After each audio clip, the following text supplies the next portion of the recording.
පෙට්ටිය මේ විතර ඇති කේක් එක පිඟානක් විතර ඇති. බේකරි හිමියා මේ කිලාගේ ඇස් දිහා බලලානේ කේක් එක හදන්නේ පෙට්ටිය ලොකුවට තිබ්බා නම් හරි. පිටුව පෙරළුවට සීතා පොත දන්නවා රාම.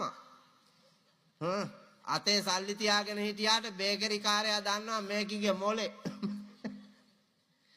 එහෙනම් පිටුව පෙරළුවට සීතා පොත දන්නවා රාම. මේ අහංකාර ලෝකයේ තියෙන කූට ව්‍යාපාරිකයෝ දන්නවා පුතා අපේ කෙලස් බර සමාජයේ මිනිසුන්ගේ මනදොල පුරවන්න ඕන කොහොමද කියලා. ඒකටයි හදලා තියෙන්නේ. රටේ හැටි දැනගෙන නානා ව්‍යසන ගෙනල්ලා තියෙන්නේ. ඒකයි ඔය තියෙන්නේ. අපි හැම වෙලාවෙම කරන්නේ පුතා පිට කවරේනේ බලන්නේ. පිට කවරේ බලනවා මිස පොතේ අභ්‍යන්තරේ බලනවද? නෑ. සුදුමල්ලි මේ ලෝකේ ඔක්කොම වාගේ ඔයාලා ගත්තු ගෑණි දිහා බැලුවෙත් එහෙමනේ. පිට කවරේ දිහා බලලා ගෑණි ගත්තා. ගත්තට පස්සේනේ යකෝ කල් මාකට එන ගහලා අරන් තියන්නේ කරුමයක්නේ. මගේ ඇස් දෙක කන වෙලානේ තිබ්බේ බොල. ඇත්තටම දැක්කා නම් මේකි මේවායේ කියලා මං ගන්න. ගෑනුන්ටත් හිතෙනවා ඇත්තටම හාමුදුරුවනේ මේ කව මං ගන්න මුලදි දන්නවා නම්මා. මේ වාගේ පෙරේතේ බව දන්නවා නම් මං ගන්නෑ කියලා ඔබට හිතෙනවා ඇති. ඇයි?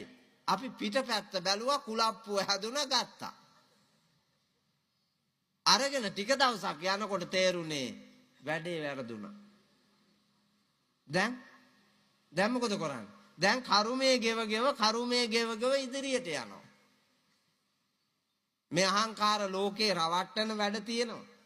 ඒ හින්දා මේ දරු පැටවුන්ට යහපත් ආකල්ප පුරුදු කළා නම් සත් ආකල්පවල පිහිටෙව්වා නම් තමන්ගේ වීරියෙන් දෑත දෙපය වෙහෙසවලා නැගී හිටින්න දරුවන්ව හැදුවා නම් කොච්චර වටේද?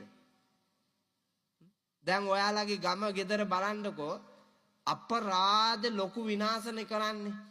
මගුල් ගෙදරට උයන්නේ හෝටලේ.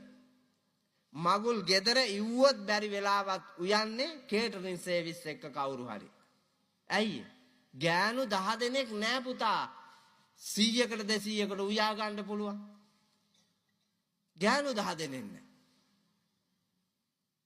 මිරිස් ටිකක් අඹර ගන්න, මිරිස් ටිකක් කපා ගන්න, අල ටිකක් සුද්ධ කර ගන්න, කොළ ටිකක් ලියා ගන්න, මලව ගන්න. මේකට මොලේ ඇති කට්ටිය නේ. උයන තැන බැලුවොත් පිරිමි උයන්. ගෑනු ගියපු උඩක්. නිකන් හිතලා බලන්නකො ඇත්තටම ඔය